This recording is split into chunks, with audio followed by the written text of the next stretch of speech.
Yon, magandang araw sa inyong lahat. Ito, isa namang topic ang pag-uusapan natin mula dito kay Philippine Trending News. Eto, China nagpadala na ng matinding puwersa sa WPS. Eto, panoorin natin to. Sa iba pang balita, hahanapan ng diplomatikong solusyon ng pamahalaan ng Pilipinas ang mga problema at hamon na kinakaharap nito sa bahagi ng West Philippine Sea. Isa na dito ang pagpapalakas sa maritime domain awareness ng bansa bilang countermeasures sa agresibong aksyon ng China sa West Philippine Sea. Nilinaw naman ni National Security Council Assistant Director General Jonathan Malaya na ang counter-response ng pamahalaan laban sa peligrosong aksyon ng China Coast Guard laban sa mga barko ng Pilipinas sa West Philippine Sea ay hindi purely military action, kundi isa itong multidimensional na aspeto. Anya, ibang usapin na kasi kapag mayroon ng armadong pag-atake. Siniguro naman ni Malaya sa publiko na gagawin ng ating gobyerno ang lahat ng diplomatic measures para harapin ang agresibong aksyon ng China.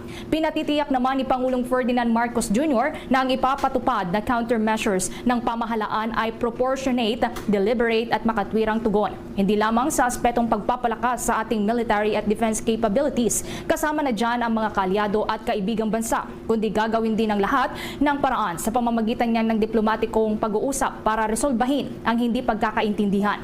Ayon pa sa opisyal na kahandaang pamahalaan para ipaglaban ang maritime rights at entitlements na Pilipinas sa West Philippine Sea at sa iba pang bahagi ng archipelago. Sa iba pang mga balita sa oras na ito, muli namang naglabas ng saloobin ng mga senador hinggil yan sa issue ng umano'y gentleman's agreement ukol yan sa West Philippine Sea. Ayon kay Senator Amy Marcos, hindi dapat ma-exaggerate ang issue at ang magresulta sa padalos-dalos na hakbang sa pinagtatalunang bahagi nga ng karagatan. Git nito, walang nakakahihiyang bagay kung ipuprosige nga ng sinuman ang para nga sa kapayapaan. Dapat umanong maging mahinahon at isipin ang ibubunga ng anumang isasagawang aksyon. Gayunpaman, iginit nito na hindi dapat isuko ang karapatan ng Pilipinas sa West Philippine Sea. Para naman kay Senador Risa Hontiveros, ang BRP Sierra Madre ay dapat naman manatili dyan sa may bahagi ng Ayungin Shoal. Aniya, hindi matutumbasan ng anuman ang buhay ng mga sundalong nagtataya ng kanilang buhay doon at para sa ating soberanya, kalayaan at sa ating mga karapatan. Habang inulit naman ni Senador Jinggoy Estrada na naniniwala siyang dapat na manatili nga ang ating barko sa West Philippine Sea. Ito umano ang minsan nang iginiit ng kanyang amang si dating Pangulong Joseph Estrada at patuloy niyang paninindigan. Samantala, sa iba pang balita, nagbawala si dating presidential spokesperson Harry Roque na posibleng mawala sa Pilipinas ang Ayungin Shoal kung pagpapatuloy nga ng administrasyon ni Pangulong Ferdinand Marcos Jr. ang ginagawa nitong hardline tactics umano sa may bahagi ng West Philippine Sea. Ito ang inihayag ng dating opisyal sa gitna yan ng nagpapatuloy nga na tensyon sa may pagitan ng Pilipinas at China hinggil yan sa naturang pinag-aagawang bahagi ng karagatan. Paliwanag ni Atty. Roque, ang naging verbal agreement daw kasi ni dating Pangulong Rodrigo Roa Duterte sa China na panatiliin status quo itong Ayungin Shoal ay isang mas maiging foreign policy pagdating yan sa usapin ng pagpapanatili ng kapayapaan at presensya ng Pilipinas sa naturang lugar. Ibang-iba ito sa mga ginagawang hakbang ngayon ng Marcos Jr. administration kasabayan ng pagbibigay diin na ang anumang uri ng patuloy na pagmamatigas laban sa China ay posibleng magresulta lamang sa kawalan ng karapatan at pag-aari ng ating bansa sa may bahagi ng Ayungin Shoal. Sabi pa ni Roque na batay daw sa kanyang prediksyon kung ipagpapatuloy pa ni Pangulong Marcos Jr. ang kanyang mga hakbang na kanyang tinukoy bilang countermeasures ay posibleng tuloy na aniyang maubos ang lahat ng tropa ng Pilipinas sa BRP Sierra Madre sapagkat magpapatuloy aniya ang China sa ginagawa nitong pangharang sa lahat ng mga deliveries ng mga barko ng Pilipinas sa naturang lugar. Samantala, kung maalala nga ay unang ng matapang na ipinahayag ni Pangulong Ferdinand Marcos Jr. na magpapatupad ang Pilipinas ng mga countermeasures laban nga sa mga ginagawang agresibong aksyon ng bansang China laban sa mga barko ng ating bansa na nagresulta naman sa pagkatamo nga ng pinsala ng ilang mga tropa ng militar na kasama sa ginasang rotation and resupply mission sa may bahagi ng Ayungin Shoal. Ang Pilipinas nga ba ngayon mga sangkay ay nasa bingit na po ng isang delikadong sitwasyon. Anumang oras ay pwedeng mangyari ang salpukan ng China at Pilipinas na hahantong sa digmaan. At delikado po ito kung mangyayari, mga sangkay. Ngayon, ito kasing bagong pulisiya ng ating pamahalaan tungkol po dyan sa West Philippine Sea or sa ating teritoryo ay inalmahan po ng mismong kapatid ng ating presidente na si Amy Marcos. Ngayon mga sangkay, tingnan po natin kasi tumintindi po ang sigalot. Ang tanong dito, ito nga ba ay makakabuti sa Pilipinas o ito po ay magdudulot ng isang delikadong sitwasyon na pwedeng humantong sa digmaan ito. Kasi laking usapin ito ngayon eh. Ayon po kasi dito, itong si Amy Marcos, sinabi daw po na itong ginagawa ngayon ng ating pamahalaan ay posible di umanong magdulot sa mas malaking problema sa Pilipinas at delikado. At wala po tayong ibang naiisip dyan kundi ang digmaan. At ngayon, mga sangkay, nalaman na rin po ito syempre ng China at ito nga po yung kanilang reaksyon. Sabi ng Beijing, Philippine policies on South China Sea will not impact China's maritime rights. So wala daw po magiging impact. 什么样的政策都不得影响中国的领土主权和海洋权益。我们希望菲方遵守自己的承诺，遵守中菲之间达成的有关谅解和共识，遵守中国和东盟国家共同签署的南海。 Okay, so yan po ang opinion statement ng China. Ngayon, balikan po natin ito, mga sangkay. Ano nga ba ang sinabi ni Amy Marcos? Bakit nag-aalala siya? Kasi, alam nyo, konting mali lang to guys. At pwedeng mangyari yung digmaan at any moment. Pwedeng mamaya, bukas, sa makalawa, sunod na buwan, susunod na mga buwan, or susunod na taon, mga sangkay. Kung hindi po tayo mag-iingat. Ito, panoorin mo natin. Philippine President's sister believes his administration is courting danger with its maritime policies. But the government vows to exhaust all diplomatic means to defuse the country's maritime tensions with China. Yan. Sobrang hirap na nito, no? Kasi konting maling hakbang lang ng government natin. Isang maling decision lang. Start na to ng gulo. Bianca Daba has tonight's top story. Senator Amy Marcos expressed opposition to any move by the Philippines in its maritime row with China in the West Philippine Sea that will endanger the Filipino people. In a statement on Monday, Marcos said emotion rather than reason has prevailed in Manila's maritime conflict with Beijing. The senator urged Filipinos to be strong amid these challenges, reminding everyone to have a calm mind, a mild demeanor, and calculated decisions. National Security Council Assistant Director General Jonathan Malaya asserts the country will exhaust all diplomatic measures to resolve tensions in the West Philippine Sea. Marami sa ating mga kababayan, akala nila yung counter-response natin or measures natin ay purely military. Hindi po, no? The measures cover multi-dimensions. And this is one aspect of that.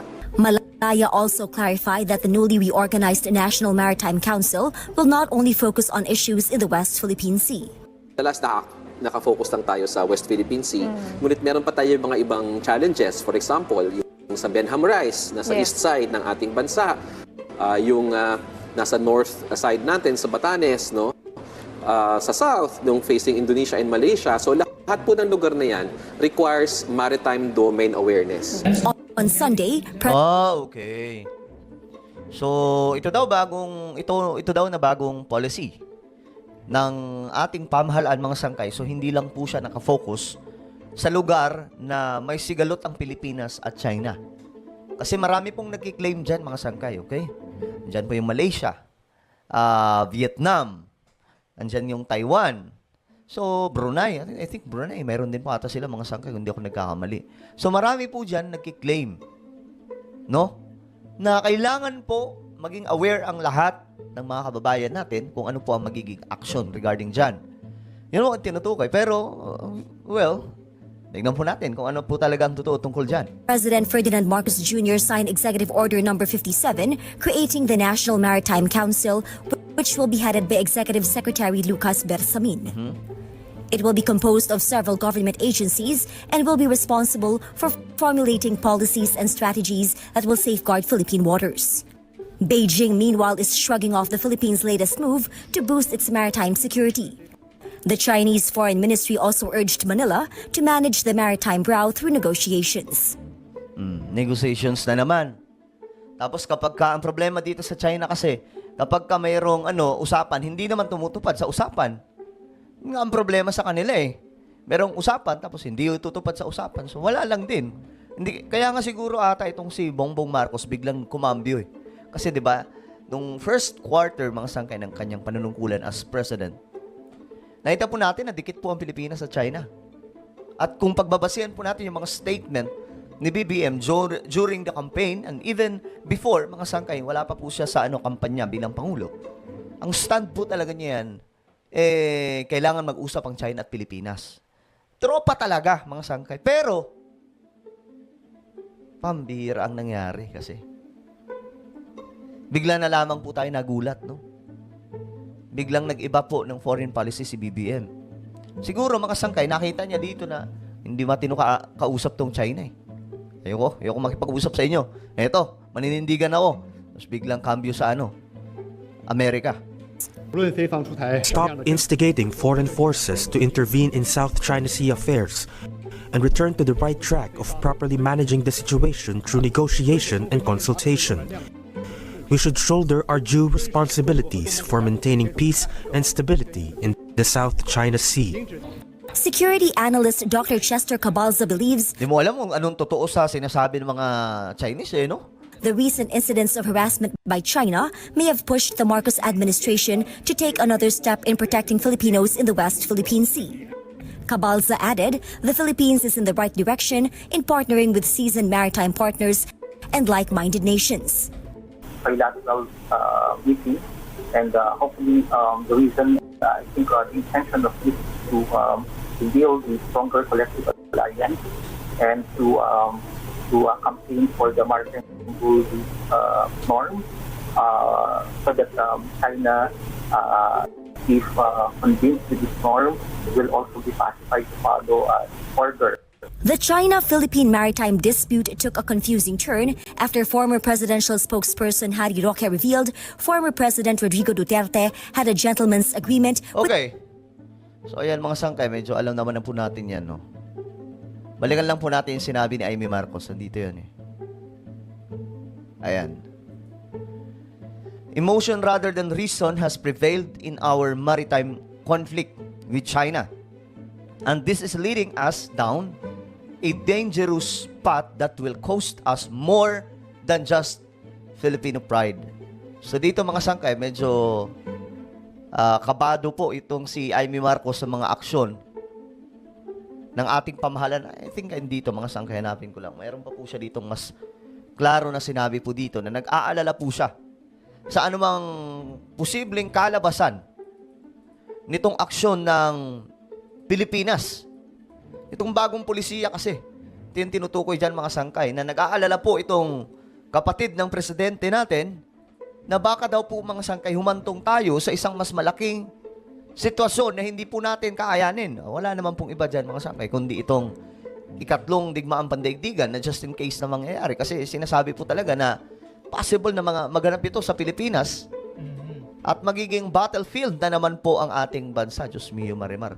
At mag-uumpisa daw po yan mga sangkay doon sa West Philippine Sea. Ngayon, marami sa mga eksperto din sinasabi na tamang pulisiya ni BBM. Kaya mga sangkay, dito nagkakaroon po ngayon ng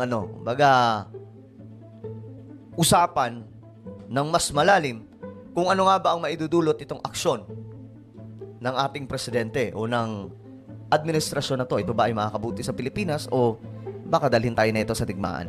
Well, ano po ang inyong komento mga sangkay tungkol po doon? I-comment nyo po sa ibaba ang inyong mga opinion.